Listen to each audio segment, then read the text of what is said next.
Hello everyone, I welcome you to a mini workshop. Our workshop today is titled Tolerations. What are we putting up with?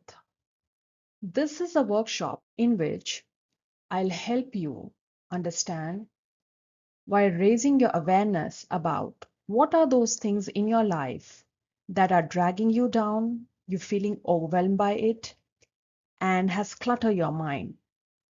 You could use this technique that I'm about to teach you through 3 simple steps.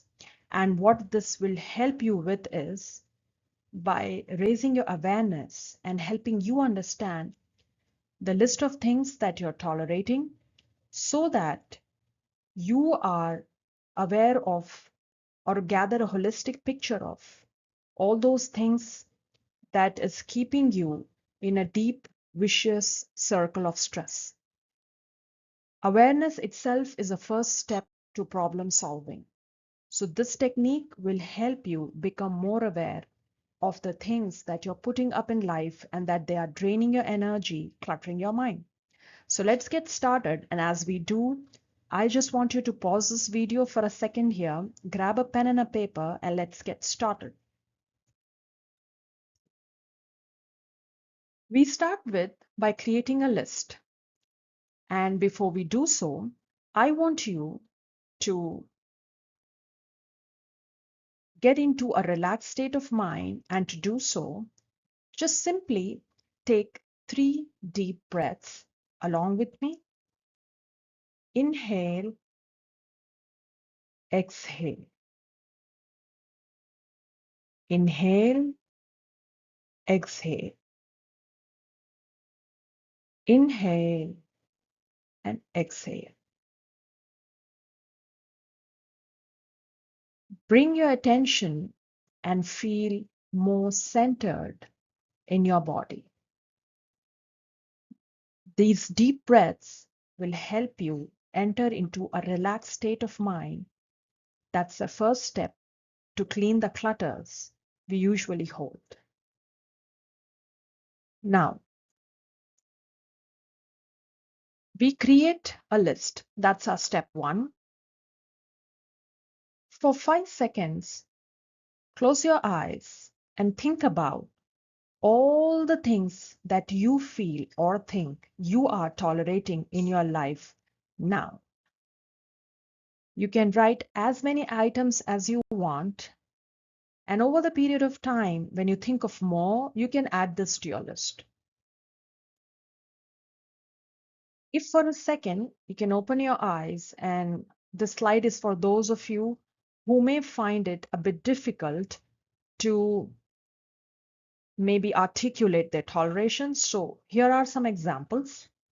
Your incomplete task, frustrations, processes, procedures which you find them poor, unresolved issues to guilt exercise, undone filing, indecision, anything.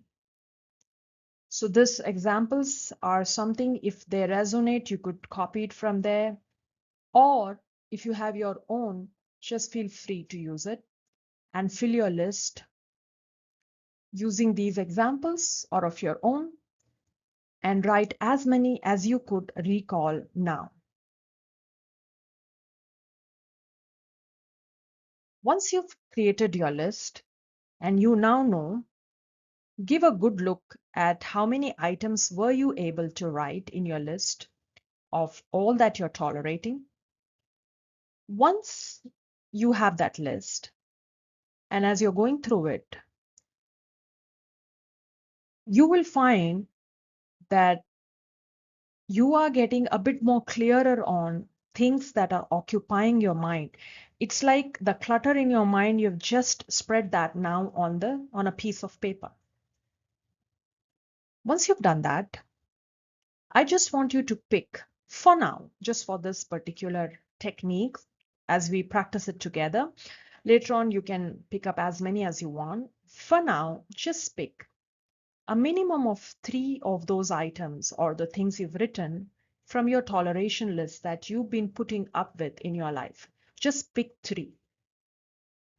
This is your step 2.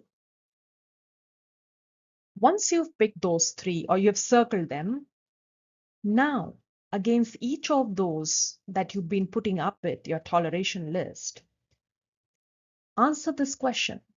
What action will you take against these three tolerations you have chosen, and by when? I've created an example here. This is basically from my own toleration list. So you can create a similar template, and here's where what I've captured, in which this is something also, friends, I would just like to mention. Almost, I guess, 4 years ago, and I pulled this up from my toleration list. At that point in time, I was procrastinating my writing assignment. So I was tolerating my own issue of procrastination. So what actions I intend to take? It was to enroll in IAJW, which is International Association of Journal Writers. And by when? It was by end of this quarter. So similar to this, create your own, as you put your toleration in this column, create what actions you intend to take. And by when? Even though I've written this by end of this month, at that point in time, which was 4 years ago, I suggest you put a date, which in a way, I'll tell you how it works. It is putting a date is actually inside your subconscious mind, creating a plan. So the moment you give your subconscious mind a date, our brain has the capacity to immediately start to plan how to get things rolling. And you will realize this when you put a date, and from the next day onwards, how quickly you are flooded with thoughts as to what to do next. So go ahead. While I have written this as month and end of quarter, I would want you to put a specific date, and you will find it quite useful. So once you have this done, this is where our activity get closed, and you get an awareness of the number of things you've been tolerating. I've just put in 3. I'm sure you may have a long list. That's first step of increasing your awareness with the actions we intend to take. This can also be your goal sheet for the next coming quarter or annual, on an annual basis, depending on how grave or serious or trivial your tolerations are. And when you give the specific date, as I mentioned earlier, you are training your mind to find a way out, and I'm sure you will be able to. Well, that's it for today, friends. This simple technique is very powerful. Practice it and let me know how it went for you. Thank you. I look forward to meeting you again in another workshop very soon. Bye for now.